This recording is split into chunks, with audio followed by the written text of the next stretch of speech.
Дархуул аймгийн бүгд найрамдах Солонгос улсын Конго аймагт 2014 онд найрамдалт харьцаа байгуулах санамж бичигт гарын үсэг зурж хамтын ажиллагаагаа эхлүүлсэн. Энэхүү хамтын ажиллагааны хүрээнд Конго аймгийн төлөөлөгчид өмнө нь манай аймагт 2 удаа ажиллан ирсэн билээ.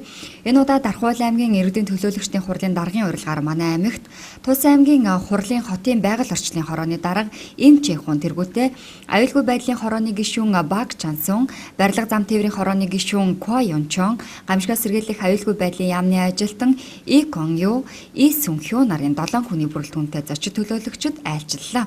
Тэднийг аймгийн засаг даргын тамгын газрын хүндэтгэлийн танхимд аймгийн удирдлагууд хүлээн авч албан уулзалтыг хийсэн юм. Үүний дараагаар Тус аймгийн төлөөлөгчд онцгой байдлын газар, эрүүл мэндийн газар, нэгдсэн эмнэлэг, орхон сумын эрүүл мэндийн төвд яралтай тусламжийн бүрэн тоноглогдсон 4 автомашиныг гардууллаа.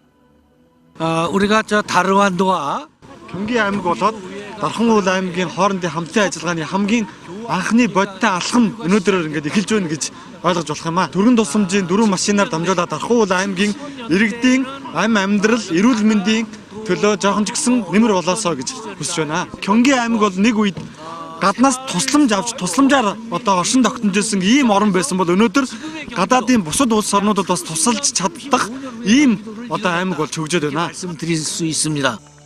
Манай аймгийн хэмжээнд 100 гаруй мянган хүн амд түргэн тусламжийн үйлчилгээ болоод галт төмрийн аюул, байгалийн гамшигаас хамгаалах нийт 45 автомашин байдаг. Гэвч энэ нь иргэдэд яаралтай түргэн тусламж үзүүлэхэд ачаалал хүрэлцдэггүй бэрхшээл байсан бол одоо түргэн тусламжийг шуурхай чанартай хүрэхэд ихээхэн хувь нэмэр үзүүлнэ гэдэгт итгэлтэй байгаагаа энэ үеэр аймгийн засаг дарга энх болд илэрхийллээ. Дархан аймаг бол 2013 онд бол түргэн тусламжийн үйлчлэгээр маш хэцүү байсан. Байрны хувьд хэцүү, дөрвөн машин үйлчлэг, дөрвөн машин маань нэвтрэлтэй байдаг байсан.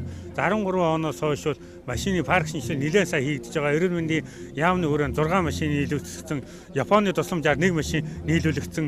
За энэ жил Конго аймгийн тусламжаар 4 машин ирж байна. 4 машины 2 нь бол эрүүл мэндийн газрын харьяа, нэгдсэн эмнэлэг дээр 2 нь орхон суманд 1 нь эмнэлгийн тусламж үйлчлэгэнд ерөн машин тэрэг олширна гэдэг бол ард иргэдэд үзүүлэх эмнэлгийн тусламж үйлчлэгээ ойртож байна. Ерөн Ухаан амын за тусламж үйлчлэгээг амь насыг аврахт бол төрийн тусламж маань бол үнэхээр чухал үүрэг гүйцэтгэдэг.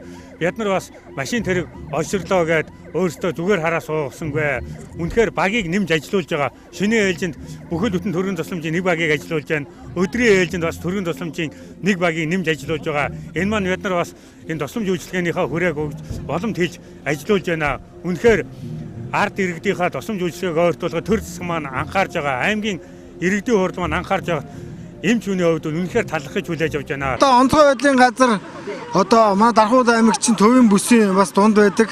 Автогийн холбогдлолтой ослууд ихээхэн гардаг. Энэнд одоо задаргаа их автомашинтай болсон.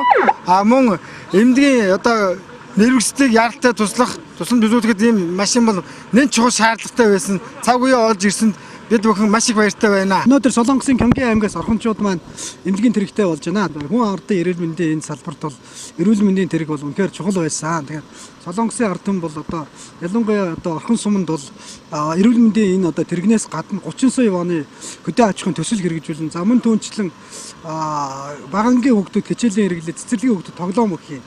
За бид бол байнга ингээд аваад байхгүй. Ерөнхийдөө бол Солонгосын Конго аймагтай цаашдаа бол бид Монголын зүгээс, дарханчуудын зүгээс ямар тусламж дэмжлэг хэрэгтэй байна, яаж хамтран ажиллах уу гэдэг асуудал бас ярилцж байгаа. Дээрх төлөөлөгчид онцгой байдлын газрын үйл ажиллагаатай танилцаж, эх хонд багаж хэрэгслийн тусламж үзүүлэхээс гадна онцгой байдлын газрын албан хаагчдыг Конго аймагт мэргэжлэр нь сургах боломж байгаа сайхан мэдээг дуулгалаа. Мөн энэ өдөр Тус аймгийн төлөөлөгчид аймгийн байгаль орчин аялал жуулчлалын газар Дархан Минжик компани үйлдвэрээр зочилсан юм а. Энэ үеэр талууд цаашид боловсрал, эрүүл мэнд, соёл, аж үйлдвэр, аялал жуулчлалын салбарт хамтран ажиллах хүсэлтэй байгаагаа илэрхийллээ.